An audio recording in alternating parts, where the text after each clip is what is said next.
On n'en parle pas assez, la presse se défend pas assez. Quelle est votre analyse? Sur la question de la liberté de la presse, d'abord, le jour officiel, c'est le 3. Donc on peut espérer que demain, il y aura un petit peu plus de choses. On a assisté... Rien de l'annonce. Hein. On a assisté un dimanche. Non, la question de la liberté de la presse, aujourd'hui, elle se pose. On l'a bien vu sur les événements qui ont frappé la France au mois de janvier. On voit bien que quand l'expression est libre, elle peut déranger notamment les esprits totalitaires ou ceux qui pensent différemment. Et au fond, c'est la liberté de conscience et la liberté d'expression.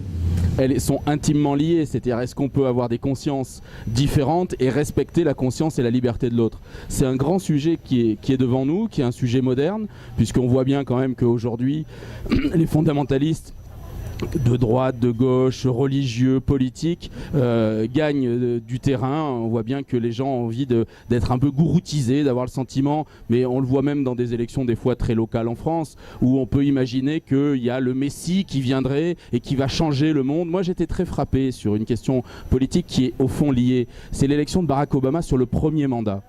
Quand Barack Obama a été élu sur le premier mandat, ça a soulevé une espèce d'espoir incroyable dans le monde entier. Le lendemain, j'étais interrogé par un certain nombre de vos confrères qui me demandaient alors, c'est fantastique que Barack Obama ait été élu, enfin, une personne de couleur, présidente de la première puissance mondiale. Je disais, mais vous savez, Barack Obama, c'est pas Dieu. Et donc il ne va pas toucher le monde et il ne va pas devenir meilleur. Barack Obama, c'est un homme qui fera, j'espère, le mieux et le plus possible, mais ça reste qu'un homme. Et cette conscience collective, même dans nos démocraties, qu'il pourrait y avoir un messie, et si on vient en France, on voit très bien qu'on attend de cette espèce d'élection présidentielle à chaque fois, le messie qui va bouleverser la France, changer la France, la rendre meilleure parce qu'il la toucherait du doigt. Moi, je crois qu'il faut qu'on soit très conscient que la liberté de conscience, la liberté politique, la liberté de la presse est un combat quotidien d'expression permanente et de contrôle. Et dans la liberté de la presse, il y a à la fois deux choses qui, moi, me sont importantes. La question, évidemment, de se libérer de la transparence. Et s'il n'y a pas de presse, il n'y a pas de transparence dans l'action politique et dans l'action publique. Mais elle doit avoir un corollaire, notamment pour la liberté de la presse, qui est la question de la déontologie, qui va avec, quand on cherche quelque chose, on doit se poser la question de savoir les conséquences quand on livre une information à la presse, au public. Quelle est la liberté que les gens ont de comprendre l'information qu'on leur donne. Et ce corollaire-là, aujourd'hui, avec la vitesse de l'information qui est quand même très rapide avec les médias sur Internet, avec les médias, les chaînes d'information en continu, il faut qu'on se pose la question de qu'est-ce qu'on comprend, qu'est-ce qu'on retient de l'information. Alors, Jean-David Ciotte, alors merci pour cette belle introduction et vous avez mis le doigt sur les choses qui font un peu mal, hein, du droit et du devoir. Hein, c'est une série d'accords internationaux d'ailleurs qui régissent le statut des journalistes. Parlons de la France. La France est 38e. Dans le classement mondial de la mesure par Reporters sans frontières des indices de liberté de la presse dont on peut d'ailleurs donner le détail.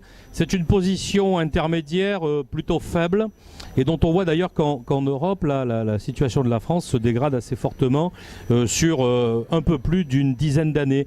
Quel regard aujourd'hui vous portez justement sur ce regard que Reporters sans frontières, bon, ONG qui a mis justement en place au niveau mondial ces critères et au travers de cette note, est-ce qu'elle vous paraît sévère? Est-ce que vous pensez qu'aujourd'hui il y a un déficit démocratique dans notre pays, il y a un problème de travail avec les médias, il y a un problème de regard sur les médias? Moi, je reste persuadé que dans une démocratie, la question du regard des médias est essentielle. Et je prends la note telle qu'elle est, je considère qu'elle est la note juste, ou alors on remet en cause le thermomètre, et si on remet le thermomètre en cause à chaque fois, on soigne jamais. Donc ça veut dire qu'il y a effectivement un rapport à la presse, il y a un rapport à l'information, c'est ce que je disais à l'instant, qui est extrêmement compliqué. Moi, il me semble que les journalistes, en tout cas de la presse en général, sont plutôt libres de leur déplacement, de leur sujet, de ce qu'ils portent. Mais la question, c'est est-ce qu'ils sont libres réellement des sujets qu'ils portent? Moi, je suis, quand on regarde les rédactions, notamment des chaînes audiovisuelles, que ce soit les grands JT ou les petits JT ou les petits JT des chaînes en continu, on voit toujours les mêmes informations. C'est-à-dire que, et donc au fond, cette liberté de la presse qui est plutôt acquise dans ce pays, il faut toujours faire attention, on a toujours des fois des sentiments, elle est quand même soumise à une pression extrêmement forte qui est celle de la publicité et donc celle de l'argent. Et on voit bien qu'aujourd'hui, il y a quand même un tout petit sujet sur la question de la liberté de la presse qui me semble pas politique. On est un peu tous focalisés. Alors il peut y avoir des dérives, même en France, sur des pressions. On peut le voir sur la presse, notamment sur la presse locale, qui est quand même très contrainte par les publicités des grands donneurs d'ordre, des grandes collectivités. Donc on peut se poser la question d'un certain nombre d'objectivités sur la presse, notamment de province. La question de la répartition des budgets, justement, publics notamment, au profit des organes de presse, fait partie des grandes questions et des indicateurs qui sont proposés par Reporters sans frontières. Je reviens juste un tout petit instant dans la question que nous suggérait François Missen tout à l'heure, et il nous l'a clairement dit. Il nous dit la presse d'investigation, l'investigation, ça prend du temps et ça coûte cher. Où en est la France par rapport à ses budgets publics aujourd'hui dans son univers de communication, de service public? Le service public global. Référence à la grève de France Info, hein, Jean-David. De Radio France. Parce que de tout le groupe Radio France. C'était tout le groupe Radio France. La question, et alors il y avait une question qui était un peu, je dirais, folklorique sur la question du dirigeant qui a fait détonateur et la question de la moquette, etc. Bon, il faut des fois un détonateur pour révéler quoi? Pour révéler qu'on est sous contrainte et que même les radios publiques sont sous contrainte financière. Moi, objectivement, il y a un effort national qui est demandé à tout le monde, qu'il soit fait y compris dans la radio publique. Je le regrette parce que c'est toujours embêtant de faire sous contrainte. Après, il faut accepter, nous les collectivités locales, on a le même problème.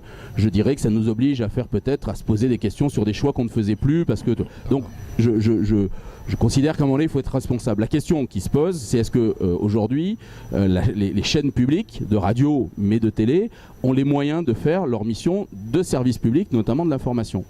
Moi, je suis très content qu'on soit revenu sur la décision où les présidents de chaînes ne sont pas nommés par le président de la République. Il n'est pas PDG de la France, il est président de la République. Et c'est complètement différent, c'est un état d'esprit. Et donc aujourd'hui, c'est le président du CSA qui nomme les chaînes publiques sur non pas sa bonne volonté, mais sur un cahier des charges, sur des objectifs. Je regrette et je constate, quand je regarde les chaînes publiques de l'audiovisuel, c'est un peu moins vrai pour la radio publique, encore que quand on regarde France Info, on écoute France Info, pardon, on a tendance à niveler l'information là aussi. Et quand je regarde les deux grandes chaînes publiques, France 3 et France 2, et on est sur du plagiat de la chaîne commerciale. Et le précédent gouvernement avait fait un choix qui était respectable d'essayer de supprimer la publicité en maintenant les ressources. Alors c'est tout le débat de la question des ressources. C'est pas simple. C'est pas simple, mais ça veut au moins ça nous décalait de l'objectif commercial primaire. Donc c'était louable. On voit bien que ça n'a pas eu d'effet et qu'on est quand même sur une course aujourd'hui à l'audimat, c'est-à-dire que ce qui fait la crédibilité d'une chaîne, c'est le nombre de, même si elle n'a pas de résultat commercial à prouver, c'est le nombre d'auditeurs qu'elle va trouver. Et on voit un nivellement, je suis notamment sur l'audiovisuel, on voit un nivellement de ce qu'on regarde, des émissions, des programmes. Moi je trouve que ça manque de richesse, de clarté, de choix décalés. On a le sentiment d'une France un peu quand même uniforme. Et je ne crois pas que ce pays soit uniforme. Merci Jean-David, on commence à entendre les bruissements de l'Ironman derrière nous. François Missen, je vous repasse la parole quelques instants pour dialoguer directement avec Jean-David Ciotte, et je reviendrai avec Jean-David Ciotte ensuite sur bien sûr la discussion de la loi sur la liberté intérieure qui est importante, et notamment sur la question de la protection du secret des sources en matière de journalisme qui fait actuellement beaucoup discuter. Je pense que François Missen a une ou deux questions à vous poser. Plutôt qu'une question, je partage l'analyse que vient de faire M. Ciotte concernant l'économie de la presse. Le véritable talent d'Achille, si je puis dire, de l'information, c'est les moyens dont on dispose. C'est-à-dire, l'investigation, ça coûte cher. L'information, ça coûte cher. Aujourd'hui, avec la fausse solution qui consiste à faire du papier, du papier collé, papier collé, pardon, avec ce que vous avez sur l'AFP, disons, c'est la solution miracle. En fait, quand pardon de prendre mon nez. pardon de prendre mon exemple, là où je vais passer 2 mois, 3 mois moi-même sur une histoire, un journaliste d'une chaîne quelconque publique va passer 1 semaine. Donc pour des raisons d'économie qu'on peut très bien comprendre. Donc là, je trouve aussi qu'il y a peut-être une solution à laquelle je n'adhérais pas il y a encore pas assez, peu de temps, c'est effectivement Internet. Or Internet, c'est comme la langue des Hobbes, la pire et la meilleure des choses. Vous trouvez ce qu'on vous voulez, etc. Et il faudrait effectivement avoir un contrôle. Mais un contrôle, voilà, un contrôle avec, je ne sais pas, je n'ai pas la solution moi-même. Hein. Mais je pense que il y a, par exemple, quand je vous donnais mon exemple où je travaille sur Cuba, par exemple, il y a le président Hollande sera à Cuba le 11 septembre, le 11 en juin, voilà. France Inter, qui sont des amis, m'appellent je leur donne des tuyaux, ils vont passer 3 jours avant pour préparer le truc. 3 jours, c'est bien beau, si vous voulez. Moi, sur un coup pareil, je passe 3 mois, si vous voulez. Donc, effectivement, ils font avec ce qu'ils ont. Alors, quand j'expliquais la façon dont je pense qu'il y a moyen de contourner effectivement cette espèce de blocage économique à travers Internet, je donnais l'exemple que je fais sur Cuba, mais attention, je ne suis pas spécifiquement attaché à Cuba, il y a d'autres pays qui m'intéressent, Marseille entre autres, si vous voulez. Et ce que je fais, si vous voulez, c'est que je vais faire par exemple 6 documentaires sur Cuba. Ça me revient, là où pour faire Guantanamo, ça coûte, pour France O, ça coûte à peu près 90 000, 100 000 euros. Moi, je fais le même pour 20 000. Parce qu'aujourd'hui, avec un iPhone, vous faites la même opération, vous travaillez aussi bien. Et je vais travailler avec des élèves des écoles de journalisme qui ont besoin de rentrer, en quelque sorte, dans le métier. Et je l'ai déjà fait d'ailleurs avec l'école de journalisme de Marseille, où j'ai amené 4 jeunes journalistes qui voulaient me suivre pour savoir ce que je faisais. Je les ai amenés sur un reportage que je fais sur la Santeria. J'ai été scotché par le boulot qu'ils ont fait, formidable, du vrai boulot professionnel. Donc, je disais que vous êtes comptable, effectivement, des ressources de ce pays, et je devine les cauchemars que vous devez traverser. Mais je vous dis aussi, si je viens vous voir, monsieur le député, voilà. Pardon, excusez-moi. Je viens vous voir, monsieur le député. Une fois que Et on va redonner la parole dans quelques secondes à François Myssen. La question qui est posée, c'est la question du soutien à la production, je crois, hein, de manière un peu générale. Jean-David, quelle est votre analyse sur ce sujet ? Sur le modèle économique, sur le soutien à la production, on voit bien qu'on a une grande difficulté face au coût de la production. Mais la question qui est posée et qui me semble importante, c'est est-ce que Internet peut être au fond un média moins cher, plus efficace et qui peut aller plus loin. Techniquement, il n'y a aucune difficulté. C'est-à-dire qu'effectivement, aujourd'hui, la miniaturisation des systèmes d'enregistrement, que ce soit les smartphones, on peut faire des choses assez exceptionnelles avec des modèles totalement différents. Sur la diffusion, pareil, ça coûte relativement moins cher. Tout est relatif, donc on peut améliorer. Le sujet, c'est comment on juge, comment on produit, qui diffuse, et qu'est-ce qui est en diffusion. Moi, je suis très frappé. J'ai un fils de 9 ans qui a un ordinateur, puisqu'il a, pour des raisons personnelles, il est appareillé, et il a un accès Internet que je regarde avec beaucoup d'attention. Et notamment sur les vidéos sur Internet. Et je me dis souvent, si je dois contrôler tout ce qu'il regarde avant, d'abord ça demande beaucoup de temps. Et en même temps, il y a des sujets sur lesquels je me demande qu'est-ce qu'il comprend de ce qu'il a vu. Et tout est en accès. Le problème, c'est la foison de choses à voir. Et c'est comment on arbitre entre un reportage qui est d'une qualité suffisante et qui permet d'être vu par certains publics ou compris par certains publics ou pas d'autres. C'est même pas la censure, parce que la censure, elle se fait parfois, moi je dirais automatiquement, au vu du peu de temps, au vu du volume et du peu de temps. La question, c'est comment on le repère. La deuxième, c'est la question et là on revient sur un modèle économique, c'est la question du moteur de recherche qui vous donne accès. Par exemple, je dis, tiens, je vais aller à Cuba, je vais regarder un reportage sur Cuba.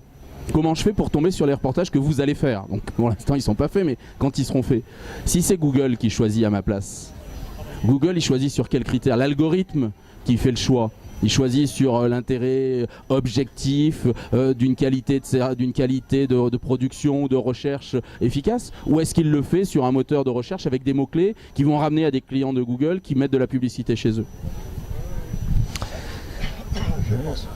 Un mot de la fin, François, rapidement, puisqu'on rend l'antenne dans quelques secondes. Est-ce que ça va mieux? Alors, on a beaucoup de pollen ici sur le cours Mirabeau. On a cette chance que ce soit un beau printemps. François, le mot de la fin, et après le mot de la fin du député Ciotte. Juste pour conforter l'analyse que fait monsieur le député, je suis tout à fait d'accord avec lui. Simplement en apportant, sinon un correctif, du moins une suggestion.